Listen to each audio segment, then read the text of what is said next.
Pemirsa, Gubernur Banten Andra Soni mendamaikan Kepala Sekolah SMA N1 Cimarga Lebak, Banten dengan muridnya yang bersitegang karena ketahuan merokok.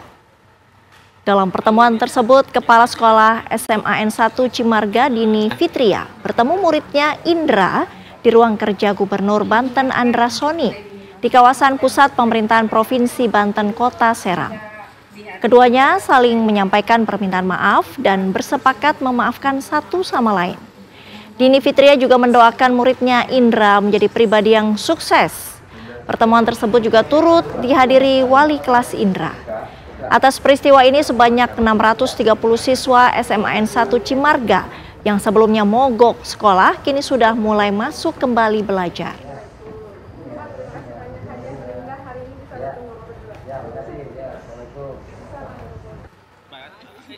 Karena ada kebiasaan empat tadi. Ibu maafkan dan begitu juga Ibu minta maaf, dan terkait kata-kata itu semoga di hati Indra lukanya nanti hilang. Pak Gubernur sudah memberikan pengajaran tentang keikhlasan. Mudah-mudahan Indra bisa legowo dan Ibu doakan Indra sukses. Sebelumnya, ratusan siswa SMA Negeri 1 Cimarga, Kecamatan Cimarga, Kabupaten Lebak, Banten, melakukan aksi mogok masuk sekolah. Aksi tersebut diduga dipicu tindakan indisipliner berujung kekerasan yang dilakukan kepala sekolah usai memergoki siswa yang tengah merokok.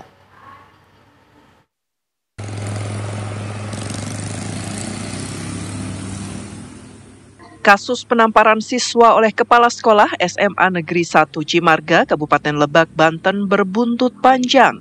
Sekitar 640 siswa melakukan aksi mogok masuk sekolah. Aksi ini disebut sebagai bentuk protes atas tindakan Kepala Sekolah Dini Fitria yang menampar seorang siswa karena ketahuan merokok pada Jumat 10 Oktober lalu. Suasana sekolah di hari kedua aksi terlihat lengang. Seluruh ruangan kelas mulai dari kelas 10 hingga kelas 12 kosong tanpa kehadiran para pelajar.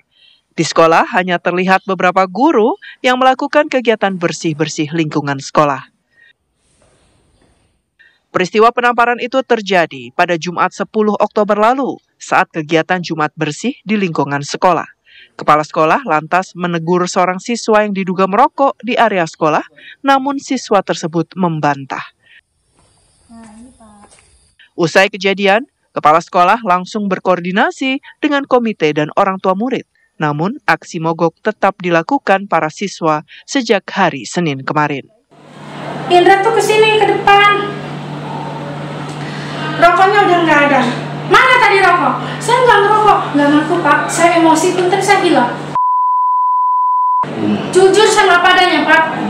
Coba ngaku mah beres. Ku ibu dibawa kadir KBK kan diskurs sampai ke siswaan meren. Gitu hukum. Kulit tengah hukum Indra apa udah tahu. Matanya bertatapan. Ya ngebul. Saya nggak ngerokok. Punten ya Pak. Dasar orang Banten langsung dah. Ayo nempok. Gitu kan, baru ngaku. Kesel itu Bapak coba. Saya maksudnya bukan mau menjaring emosi saya emosi dengan ini Pak. Buntut dari dugaan kekerasan tersebut, pemerintah Provinsi Banten menonaktifkan Dini Fitria sebagai kepala sekolah untuk kepentingan pemeriksaan. Pemkab menilai tindakan kepala sekolah itu dianggap membuat kondisi sekolah tidak kondusif. Dini Fitria juga dilaporkan ke polisi oleh orang tua siswa yang diduga ditampar. Wakil Gubernur Banten, Ahmad Dimyati Natakusuma angkat bicara soal polemik yang menimpa Kepala Sekolah SMA 1 Cimarga. Dimyati menghormati proses hukum yang berjalan. Apapun hal-hal itu tetap ya kepala sekolahnya kita beri sanksi dulu naratif, baru kita lakukan investigasi. Di mana letak kesalahannya, siapa yang salah. Nah, kalau itu sudah nanti hasilnya seperti apa, baru kita perbaiki. Kalau kepala sekolah ini nggak salah ya kita perbaiki, rehabilitasi. Tapi intinya kepala sekolah dulu kita nonaktifkan supaya kondusivitas jalan. Hingga kini, Pemirsa, jenazah WNI asal Langkat yang tewas mengenaskan hingga hari ini belum bisa dipulangkan ke tanah air. Ega Prasetyo, adik korban, kemudian mendatangi kantor BP3MI Sumut untuk meminta tolong proses pemulangan jenazah korban dan mengharapkan bantuan dari pemerintah Indonesia dalam proses pemulangan jenazah Argo ke tanah air, mengingat biaya yang dibutuhkan juga cukup besar. Mian Hot Pandiangan, staf perlindungan BP3MI Sumut, mengatakan laporan keluarga Argo Prasetyo telah diterima dan diproses.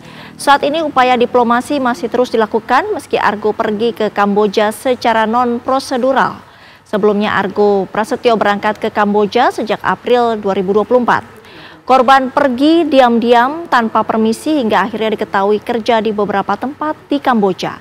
Komunikasi terakhir terjadi saat Argo dibawa ke rumah sakit Phnom Penh dalam kondisi sekarat. Korban diduga mengalami kekerasan dan penganiayaan.